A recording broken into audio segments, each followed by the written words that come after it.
اس نے فیصلہ کیا کہ 1 سال پیدا ہونے والے ہر لڑکے کو قتل کر دیا جائے گا اور اگلے سال نہیں کیا جائے گا۔ جو بھی مائیں میری بات سن رہی ہیں وہ سوچ سکتی ہیں، کیا آپ اپنے بچے کو جسے آپ دودھ پلا رہی ہوں دریا میں پھینک سکتی ہیں؟ بالکل نہیں۔ السلام علیکم، welcome back to my channel Sitara کی باتیں۔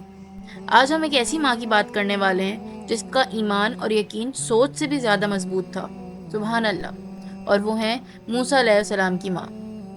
قرآن میں ان کا ذکر تفصیل سے آتا ہے۔ سورہ القصص میں اللہ فرماتا ہے کہ ہم نے موسیٰ کی ماں کو الہام دیا، اسے دودھ پلاؤ اور جب تمہیں اس کے لیے خوف ہو تو اسے دریا میں ڈال دو، نہ ڈرو اور نہ غم کرو، اور ہم اسے تمہیں واپس لوٹا دیں گے اور اسے پیغمبر بنائیں گے۔ پھر فرعون کے لوگوں نے اس بچے کو اٹھا لیا۔ فرعون کی بیوی نے کہا، اسے قتل نہ کرو، شاید یہ ہمارے لیے فائدہ مند ہو، ہم اسے بیٹا بنا لیتے ہیں۔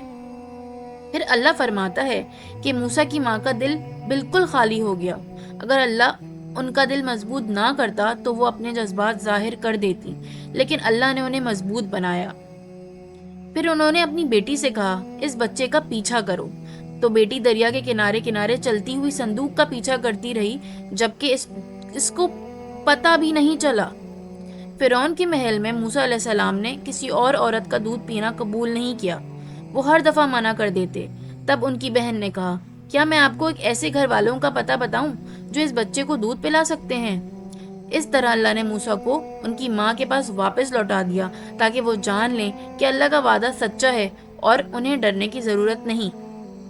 قرآن میں ان کا ذکر سورہ طٰہٰ میں بھی آتا ہے، جہاں اللہ موسیٰ علیہ السلام سے مخاطب ہو کر فرماتا ہے، ہم نے تمہاری ماں کو الہام دیا۔ ان کا نام قرآن میں نہیں آتا، لیکن کچھ علماء کہتے ہیں کہ ان کا نام یوکابد تھا۔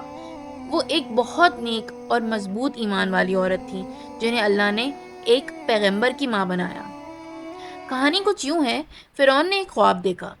اس خواب میں اس نے دیکھا کہ بنی اسرائیل کا ایک لڑکا پیدا ہوگا جو اس کی حکومت ختم کر دے گا۔ اس نے اپنے لوگوں سے اس خواب کی تعبیر پوچھی۔ انہوں نے کہا کہ ایک لڑکا پیدا ہوگا جو تمہاری بادشاہت ختم کر دے گا۔ فرعون نے اس خواب سے اتنا ڈر گیا کہ اس نے حکم دیا کہ 1 سال پیدا ہونے والے سب لڑکوں کو قتل کر دیا جائے اور اگلے سال نہیں۔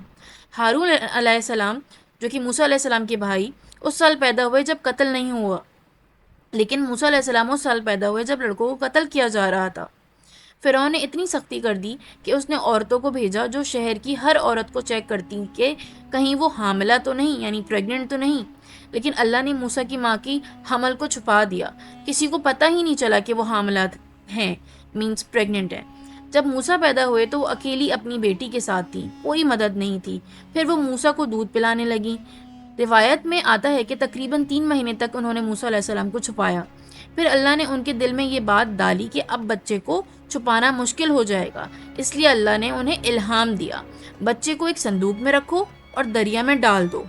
سوچئے، کوئی ماں اپنے بچے کو دریا میں کیسے پھینک سکتی ہے؟ لیکن اللہ نے ان کے دل کو اتنا یقین دیا کہ وہ مان گئیں۔ انہوں نے ایک بڑھائی یعنی کہ کارپینٹر سے صندوق بنوایا۔ وہ آدمی کافر تھا۔ اس نے پوچھا، تم یہ کیوں کر رہی ہو؟ انہوں نے کہا، اپنے بچے کے لیے۔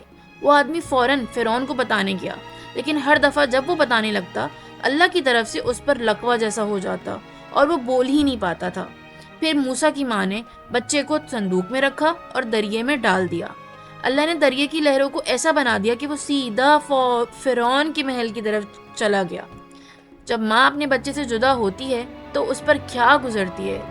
اللہ اکبر! اللہ نے اسے یوں بیان کیا ہے، ان کا دل خالی ہو گیا۔ علماء کہتے ہیں اس کا مطلب یہ ہے کہ ان کا دل صرف موسیٰ علیہ السلام کی محبت اور یاد سے بھر گیا تھا۔ وہ قریب تھیں کہ اپنے جذبات ظاہر ہی کر دیتی اور کہہ دیتی، یہ میرا بیٹا ہے، لیکن اللہ نے ان کا دل اتنا مضبوط کر دیا کہ انہوں نے ایسا کچھ نہیں کیا۔ پھر انہوں نے اپنی بیٹی کو کہا، اس کا پیچھا کرو۔ بیٹی دریا کے کنارے چلتی رہی تاکہ پتہ چل سکے کہ بچے کا کیا ہوتا ہے۔ ادھر محل میں موسیٰ کسی عورت کا دودھ نہیں پیتے تھے، وہ بھوکے روتے رہتے تھے۔ تب ان کی بہن نے کہا، کیا میں آپ کو ایک ایسے گھر کا پتہ دوں جہاں یہ بچہ دودھ پی لے گا؟ اس طرح اللہ نے موسیٰ کو پھر ان کی ماں کے پاس واپس لا دیا۔ اللہ فرماتا ہے کہ یہ اس لیے تھا تاکہ ماں کا دل ٹھنڈا ہو جائے، وہ خوش ہو جائے اور غم نہ کرے۔ اس کہانی سے ہمیں کیا سبق ملتا ہے؟ سب سے پہلا سبق یہ ہے کہ اللہ اپنی قدرت سے غیر معمولی طریقوں سے حفاظت کرتا ہے۔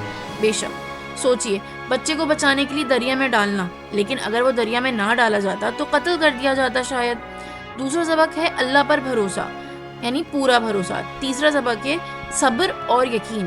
آخر میں کہانی ایک خوبصورت انجام پر ختم ہوتی ہے، جب محبت، ایمان اور اللہ کی اطاعت کی ایک ساتھ ہو جائیں تو نتیجہ ہمیشہ بہترین ہوتا ہے۔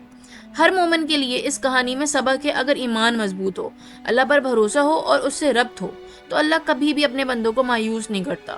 سبحان اللہ۔ اللہ ہمیں بھی وہی ایمان اور شکر اور یقین عطا کرے جو موسیٰ علیہ السلام کی ماں کو دیا۔ آمین۔